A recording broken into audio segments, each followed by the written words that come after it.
The United States Capitol serves as a symbol of American freedom and democracy. Its historical significance and function in today's government make it important for every American citizen. I conduct weekly tours for constituents, and its history, art, and function never cease to amaze me. I will begin with a brief description of the history of the Capitol building, and I will next describe some of the more significant pieces of art, and I will finally describe the function of the Capitol building today. The foundation of the Capitol building was laid by George Washington in 1793.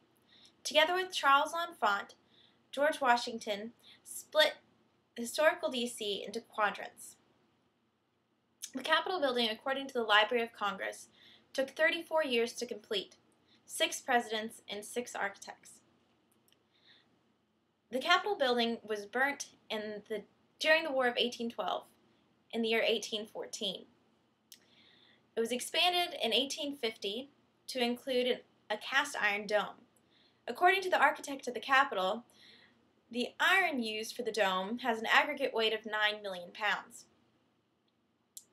According to National Park Services, the Capitol today covers about 16.5 acres and includes 6 office buildings and the most recent addition, the Capitol Visitor Center. I will begin by describing the Capitol Visitor Center. You first enter into Emancipation Hall, which was named in honor of the slaves that built the Capitol building. Next, you move into the crypt, which was intended to be where George and Martha Washington would be buried. However, George Washington wished to disassociate himself with the British monarchy and instead was buried at Mount Vernon. The crypt was placed there, however, to remind visitors of the father of our nation, because you may not go anywhere in the Capitol without first going through the crypt. Next, you would enter into the Supreme Court and old Senate chambers. But I will describe my favorite room, which is Statuary Hall. This served as the House meeting place until 1863. What makes it my favorite place is the story of John Adams.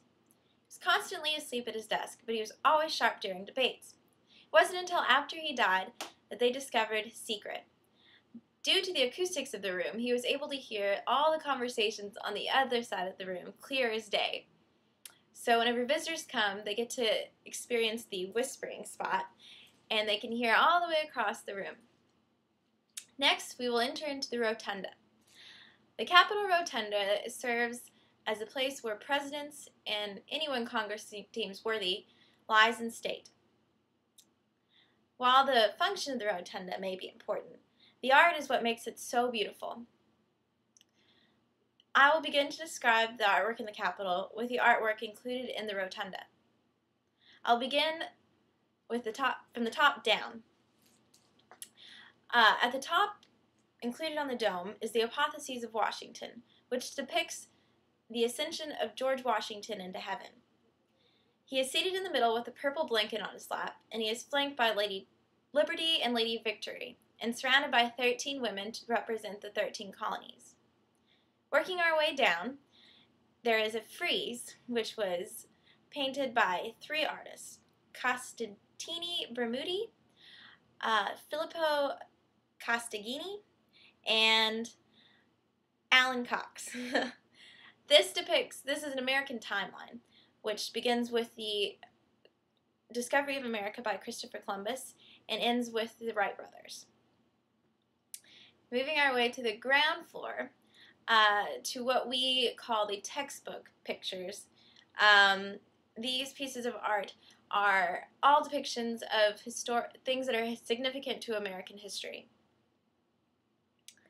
Next, the artwork that is included throughout the Capitol form is the statues. Each state is allowed to have 2 representations of statues within the Capitol building. The most notable statue, however, stands on top of the Capitol. She is named the Statue of Freedom. She weighs nearly 16,000 pounds and stands at 19 feet tall. Statue of Freedom was given by an American artist from Italy and was cast in bronze here in America. Next, I will describe to you the function of the Capitol building today.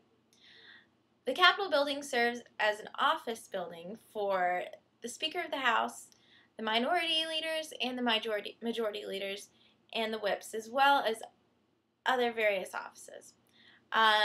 There are also meeting places in the Capitol building, and the Capitol building can also host events such as dances and balls.